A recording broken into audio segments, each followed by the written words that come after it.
सत्संग क्यों जरूरी है? सत संग, सत माने सच और संग माने साथ। सच का साथ करें, कहां करें, किस जगह करें? आपको लगता है कि कोई 100% सच बोलता होगा?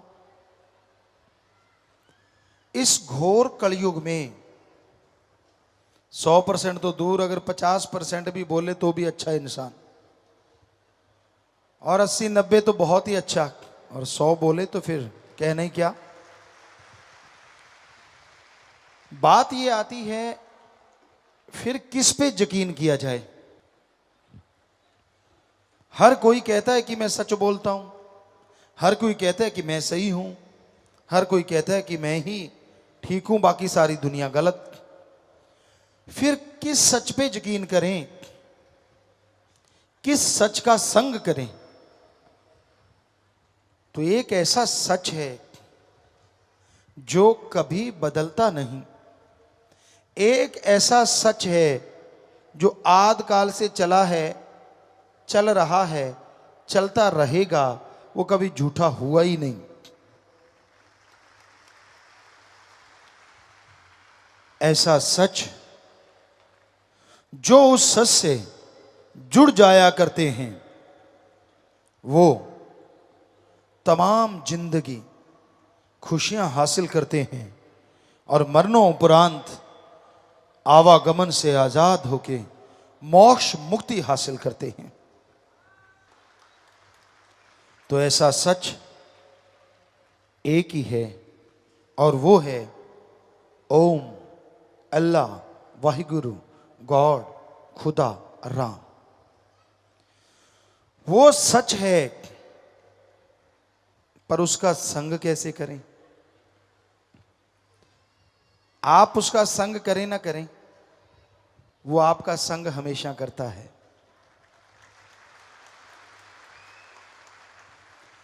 आप उसे माने ना माने, पर वो हमेशा आपके अंदर रहता है।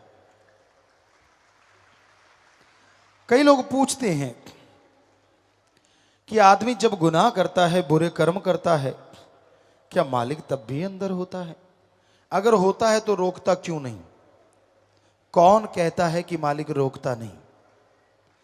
आदमी जब बुरे कर्म करने शुरू करता है, अंदर से एक आवाज आती है, मत कर ये बुरा कर्म। पर दूसरी आवाज आती, सारी दुनिया कर रही है, तेरे करने से क्या फर्क पड़ जाएगा। वो मन की आवाज, पहली आत्मा परमात्मा की आवाज कि मत कर बुरे कर्म। पर क्या आप सुनते हैं? फिर कोई कहे जी भगवान तो बहुत पावरफुल है, अगर हम नहीं माने तो वो मनवा लेगा। भगवान ने खुद ये वचन दिए हैं कि वो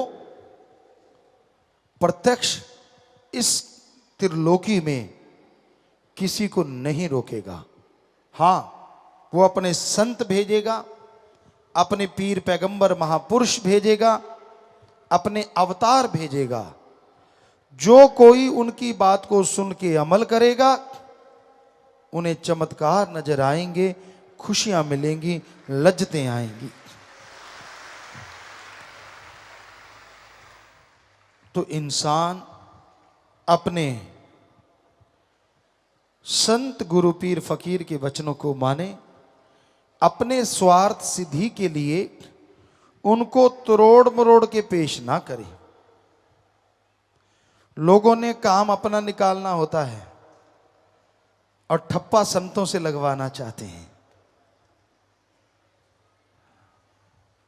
कई बार ऐसा देखा, आपको एक बात सुनाया करते हैं कि एक बार एक जमींदार सज्जन हमारे पास आए, कहने लगे गुरुजी मैंने ट्रैक्टर लेना है, आपने तो बहुत जमींदारा किया है, क्या बता सकते हैं बढ़िया ट्रैक्टर कौन सा रहेगा? हमने कहा हाँ भाई क्यों नहीं, कितनी जमीन है? कहने लगा जी 2-2.5 एकड़। तो बेटा आयशर ले ले। बढ़िया है, उसमें डीजल की खपत कम होगी, खर्चा कम होगा, तेरी जमीन के लिए काफ़ी है। क्या लगा वो तो ठीक है गुरुजी, अगर मैं हिंदुस्तान ले लूं। हमने कहा भाई इतना बड़ा ट्रैक्टर तो वो 2 एकड़ में तो खड़ा ही होगा। कहने का मतलब खर्चा ही खा जाएगा इतना तो वो।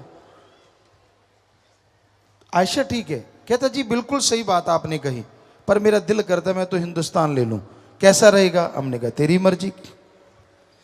तो हो गया ना काम, बात अपनी मनवानी है, ठप्पा इधर से लगवाना है। ये सही नहीं होता। पीर फकीर जो बात कह दें वो मालिक की रजा में, और कोई उसे झट से मान ले दृढ़ यकीन के साथ, तो हाथों हाथ उसके रहमो करम के नज़ारे मिलते हैं, चमत्कार शुरू होते हैं, खुशियां मिलती हैं। बाकी आदमी की जैसी भावना होती है, जैसी भी कोई श्रद्धा रखता है,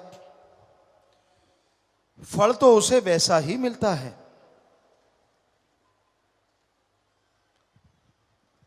राम झरोखे बैठ के सबका मुजरा ले, जैसी जिसकी भावना तैसा ही फल दे। राम झरोखे, झरोखे आंखों को भी कहा जाता है, और झरोखे महलों में गुप्त छोटे छोटे छिद्र रखे होते हैं जिनसे रानियां देखती हैं। वो नहीं दिखती लेकिन सारा काज दिखता है उनको कि कार्रवाई क्या कर रहे हैं महाराज। तो दोनों ही बातें सही हैं कि वो भगवान, वो अल्लाह, वो वाहिगुरु, वो राम सबको देख रहे हैं, हर किसी को हर पल हर क्षण देखते हैं। और जैसी जिसकी भावना, जैसी श्रद्धा, जैसा यकीन, वैसा ही फल दे, उसे वैसा ही फल मिला करता है। आदमी अगर अहंकारी है, खुद गर्ज है, तो उसका अहंकार एक न एक दिन टूटता जरूर है। खुद गर्ज इंसानों को इंसान कम शैतान ज्यादा कहा जाता है। आज के दौर में खुद गर्जी का ही बोलबाला है। जिधर निगाह मारो खुद गर्ज लोग, स्वार्थी लोग।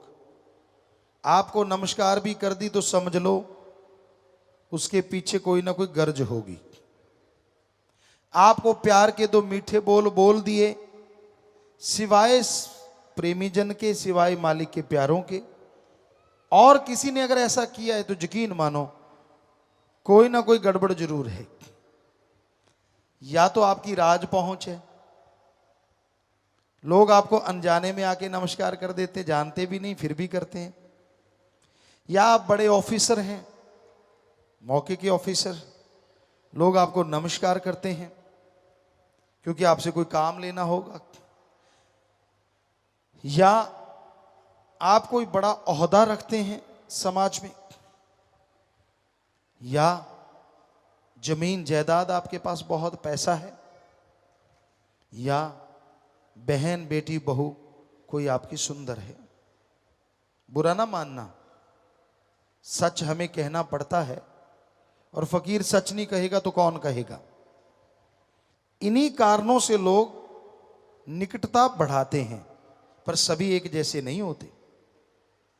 अच्छे लोग भी होते हैं जो एक निस्वार्थ प्यार पाने के लिए आपसे हाथ मिलाते हैं, आपसे दोस्ती निभाते हैं।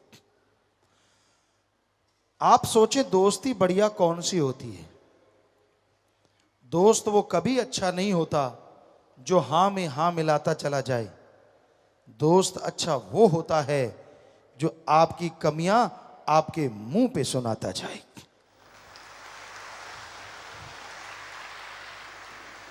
वो दोस्त ही क्या जिसको ये पता चल गया कि यार मेरा दोस्त बुरे कर्म करता है, गलत कर्म करता है, और वो दोस्त कहे मैं सही कर रहा हूं ना। वो दोस्त ही क्या जो ये कहे सही कर रहा है। दोस्त क्या कहेगा, तू 100% गलत कर रहा है, तू बर्बाद हो जाएगा, तेरा शरीर बर्बाद हो जाएगा, मत कर गलत कर्म।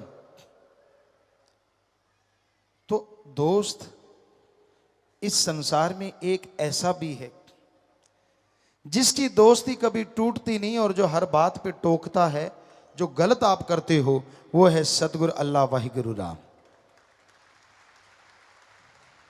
बच्चे कहते हैं बेस्ट फ्रेंड, वो बेस्ट फ्रेंड है। इससे भी कोई बड़ा शब्द है तो वो बड़ा फ्रेंड है। वो आपको कभी दगा नहीं देगा। उसने अगर आपका हाथ पकड़ लिया तो कभी छोड़ेगा नहीं। उसने साथ देना शुरू कर दिया तो दोनों जहान में देगा। अपने आप को आपने उसका बना लिया तो वो ऐसा अपना बनाएगा कि दुनिया में और दोनों जहां में जय जयकार करवा देगा। पर उसे अपना बनाने के लिए बहुत चीजों का त्याग करना पड़ता है। खुद गर्जी का त्याग, स्वार्थीपन का त्याग, काम वासना, क्रोध, लोभ, मोह, अहंकार का त्याग, नशों का त्याग, चुगली निंदा का त्याग। अब आदमी सोचे इतने त्याग कैसे करूं, तो एक ही त्याग कर दो कि यहां भगवान देख रहा है, वहां कोई बुरा कर्म नहीं करेंगे। बस एक ही त्याग काफी है, बाकी त्याग चाहे ना करो। कई बच्चे हंस रहे हैं, है भी बात हंसने की, क्योंकि अगर आप ये सोच लें कि यहां भगवान है, वहां कोई बुरा कर्म नहीं करेंगे, तो बताओ ऐसी जगह कौन सी है जहां भगवान नहीं है?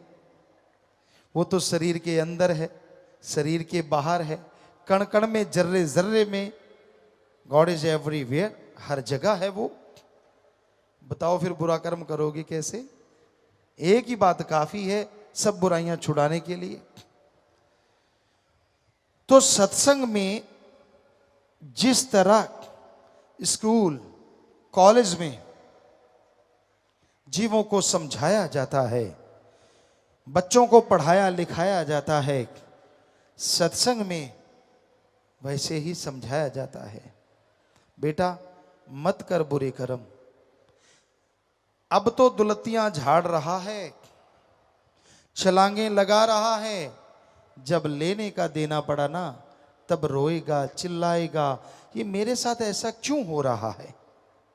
तब नहीं कोई मानता मन के अहंकार में, जब मन हावी हुआ होता है, और तब तो गुस्सा, अहंकार, ये वो फलां। और जब उसकी बारी आती है, फिर कहता है मैंने ऐसा क्या किया था। भूल जाता है अपने अवगुणों को, गिनवाता है अपने गुणों को, अपने भले कर्मों को। अरे भाई, बुरा कर्म मत करो। बुरा कर्म इंसान को डुबो देता है। बुरा कर्म इंसान को शैतान बना देता है, और अच्छा कर्म शैतान को इंसान और इंसान से भक्त बना देता है। सत्संग जबरदस्त है। एक बात सुनाते हैं आपको, पहले भी एक दो बार आपको सुनाई। एक राजा का शहर था, बहुत सुंदर उसकी बादशाहत थी। पर जिस तरह चंद्रमा सुंदर है, बीच में धब्बे होते हैं। उस राज्य में एक शातिर चोर था। ऐसा शातिर चोर जो कभी पकड़ा नहीं गया। एक राज्य में नहीं, आसपास के सभी राज्यों में वो चोरी करता था, और इतनी जबरदस्त तरीके से किसी को समझ ही नहीं आती थी। तो एक समय ऐसा भी होता है, हर किसी को सारे धंधे छोड़ने पड़ते हैं। वो समय चोर पे भी आ गया। वो दुनिया छोड़ने लगा, बीमार हो गया। उसका बेटा था, चोर का बेटा चोर, उसने बना रखा था। कहने लगा, बेटा मैं जा रहा हूं, मुझे लग रहा है कि मर जाऊंगा, बीमार हूं, उठ नहीं पाऊंगा, लेकिन एक बात याद रख, चोरी कभी छोड़ना मत। वो कहने लगा पापा क्या सावधानियां बरतनी चाहिए। उस जमाने में यह होता था कि जिसके पास सामान मिल गया वो चोर। कहने लगा जब चोरी करो सबसे पहले सामान को खुर्द बुर्द करो, ताकि कोई आपके पास से सामान ले ना सके। दूसरा, कभी पकड़े जाओ चाहे खाल उधेड़ दे मानो ना। और तीसरा, कभी संतों की सत्संग मत सुनो। वो कहता जी ठीक है। और कुछ समय बाद वो चोर गुजर गया, उसका बेटा चोरी करने लगा। जवान उम्र, सोचा पहले ही बड़ा हाथ मार लेता हूं। बादशाह के राजमहल में पहुंच गया, चोरी की, लेकिन खबर हो गई महल में कि चोरी हो रही है। सिपा सलाहर पीछे भागे, सैनिक शहर कोतवाल, और वो भागने लगा। भागता गया, लेकिन वो पीछे आ रही थी सेना पकड़ने के लिए। उसने देखा धर्मशाला से बहुत से लोग आ जा रहे हैं और ज्यादातर अंदर जा रहे हैं। उसने सोचा इससे बढ़िया मौका नहीं, अंदर घुस जाता हूं। अंदर घुस गया। एक किसी बहन को देखा, उसने जजमेंट की, पहचान लिया कि ये तो वो, और उसके थैले में हीरे जवाहरात जो उसके हाथ में थे वो डाल दिए। सामने देखा तो संत जी आके बैठ गए। अब पापा की, अपने फादर की बात याद आ गई। संतों की बात ना सुनना, कानों में उंगलियां ले ली। पर आदमी को कहो ना उधर ना देखो तो वो देखता जरूर है, चाहे चोरी चोरी देखे। ये मनोदशा है। अब उसके अंदर आए, यार संत ऐसा क्या कहते हैं जो मेरे पापा ने कहा, फादर ने कहा कि संतों के वचन नहीं सुनने। उसने जरा सी उंगलियां निकाल के देखी तो संतों के वचन आए, देवी देवताओं की परछाई नहीं होती। उसने फिर से उंगलियां दे ली। सत्संग खत्म हुआ, बाहर निकलने लगे। सैनिक बाहर खड़े थे, निशानियां पहचान तो थी कपड़ों की सबकी। उसे पकड़ लिया, पकड़ के बादशाह के सामने पेश किया और कहा कि बादशाह सलामत, चोर तो यही है, इसके पैरों का निशान, इसका हुलिया वही है, लेकिन इसके पास सामान नहीं मिला।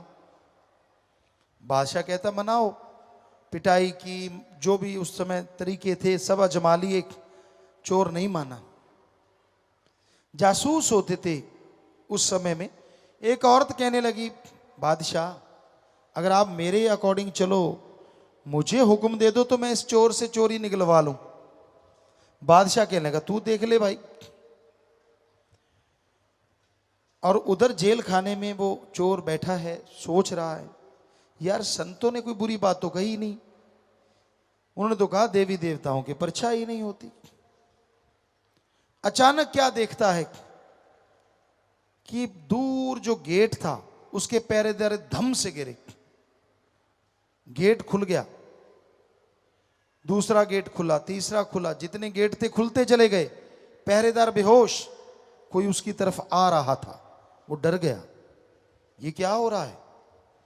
और जब उसके कोई कमरे में आया तो देख के हैरान रह गया, ये देवी मां जिसकी वो पूजा करता था।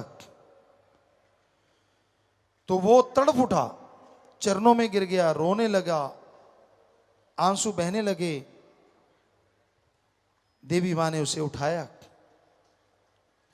आंसू पोंछे, सिर पे हाथ फेरा, ओ बेटा तू मेरा बहुत बड़ा भक्त है, कहां फंसा बैठा है, मैं तो तुझे निकालने आई हूं।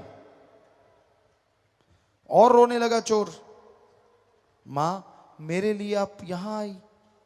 कहने लगी बेटा वो तो तू भक्ति करता है तो आना ही था। आगे से माता कहने लगी बेटा एक बात है। चोर कहने लगा बोलो, जो मर्जी बोलो, जो मर्जी कहो मां। कि बेटा क्या तूने चोरी की थी? चोर बताने ही जा रहा था, ऐसे कहने लगा, मां अचानक मसाल जल रही थी, उसकी निगाह धरती पे गई। धरती पे बहुत लंबी परछाई थी उस औरत की। संतों के वचन याद आ गए, देवी देवताओं की परछाई नहीं होती। चोर समझ गया ये तेरे साथ धोखा हो रहा है। पैर पकड़ लिए, जोर जोर से रोने लगा, मां मैं तेरा बेटा चोरी करूंगा, सवाल ही पैदा नहीं होता। पक्का ही मुकर गया। कहती बेटा देख ले। कहता मां तू देख, तू अंतर्जामी त्रिकालदर्शी, तू मेरे अंदर निगाह मार, मैं चोरी वाला बंदा दिखता हूं? मैं तो तेरा भक्त हूं। मां कहने लगी हाँ बेटा फिर फिक्र ना कर, मैं निकाल लूंगी तुझे, चल मेरे साथ। चोर और समझ गया ये तो सारे डुप्लीकेट सामान। बाहर ले गए राजा के पास। वो जासूस ही देवी मां बनी हुई थी, देवी मां नहीं थी वहां। तो जाके कहने लगी बादशाह इस बेचारे ने चोरी नहीं की, वैसे ही इसको बहुत तंग किया गया, छोड़ दो इसे। बादशाह कहने लगा ठीक है। उसने सारी बात बता दी देवी ने। बादशाह ने उसे छोड़ दिया। भागा वो आदमी उस गांव में। कहने लगा संत कहाँ है? कहने लगे वो तो चले गए यहां से। वो रोने लगा। पता किया संत दूर थे किसी और गांव में, भाग के वहां पहुंचा, चरणों पे गिर गया, जार जार रोने लगा। संतों ने उठाया, बेटा क्या हुआ? कहने लगा मुझे मेरे पिता ने कहा था संतों की सत्संग ना सुनना। मैंने पूरी सत्संग तो सुनी नहीं, मैंने तो आपके सिर्फ एक वचन सुने, देवी देवताओं की परछाई नहीं होती। हे महाराज, हे संत, आपकी उस एक लाइन ने मेरे मौत जैसे कर्म को काट के रख दिया, मेरी जिंदगी बच गई। कहीं मैं आपकी पूरी सत्संग सुन के अमल कर लूं तो पता नहीं कितने नजारे मिले और पता नहीं कितनी खुशियों से माला माल हो जाऊं। तो संतों से गुरु मंत्र लिया। कहने का मतलब सार ये है कि अगर जरा सी बात सुनने से वो चोर अपने जीवन को बचा सकता है, तो अगर आदमी सच्चे दिल से संतों के वचन सुने और मान ले, वचनों पे रहे, उसे तकलीफ आए, उसे परेशानी आए, हो ही नहीं सकता। माने खुद ना तो क्या किया जाए। नाचना आता नहीं, नाच ना जाने आंगन टेढ़ा। कहता मेरे को तो नाचना आता है, आपका आंगन टेढ़ा है, इसलिए नच ना जाने दिरफटे मुंह गोड़ियां देख। सो वो वाली बात है, कर्म करो खोटे पड़ेंगे बड़े सोटे, फिर पूछनी नहीं किसी बात रे। बेपरवाह जी के वचन, कर्म बुरे ना करो, सबका भला करो, सबका भला करने की प्रेरणा दो, सबके भले के लिए कदम बढ़ाते जाओ। यकीन मानो अगर आप अल्लाह वाहिगुरु राम की औलाद का भला करोगे, हम आपको जैसी गारंटी चाहो गारंटी देंगे, मालिक आपका भला जरूर करेंगे। वो अल्लाह वाहिगुरु खुशियों से लवरेज कर देंगे। सत्संग सुन के अमल करना अति जरूरी है। सत्संग जो नहीं सुनते वो तो क्या, पर जो सुनते हैं वो अमल नहीं करते, फिर वो पापों के अधिकारी बन जाते हैं। अमल करना बहुत जरूरी है, और जो अमल करे उसका बेड़ा पार हो जाता है।